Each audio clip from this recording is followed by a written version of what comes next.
इकडे वसई विरारमध्ये मुसळधार पावसाने पाणी साचून राहिलेलं आहे। रेल्वे रुळाच्या परिसरात पुराचं पाणी साचलेलं आहे। अनेक घरं पाण्याखाली गेलेत।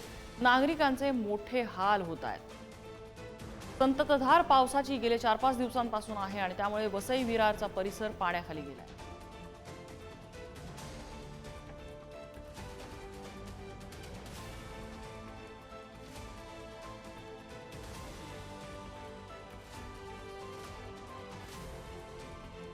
वसई विरारची ड्रोन कॅमेराच्या माध्यमातून टिपलेली दृश्य, त्याच्यामुळे इथे साठलेलं पाणी पूरसदृश परिस्थिती निर्माण झाली अशी अवस्था आहे। रस्ते दिसत नाहीयेत, सगळीकडे पाणीच पाणी दिसतंय।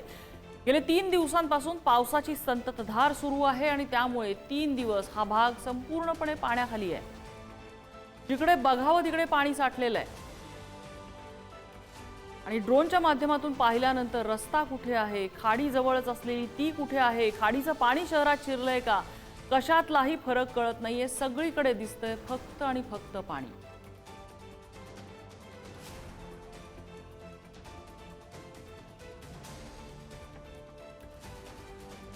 गेल्या 5 दिवसांपासून वसई विरार शहरामध्ये मुसळधार पावसामुळे विरार रेल्वे स्थानक परिसरात जकात नाका ते बोळींज आगाशी अर्नाळा मार्गावर नदी नाल्याचं रूप आलेलं आहे। साचलेल्या पाण्यामुळे रस्त्यावरची वाहतूक ठप्प झालेली आहे। पाण्यातून वाट काढत नागरिकांना जीव मुठीत घेऊन प्रवास करावा लागतोय।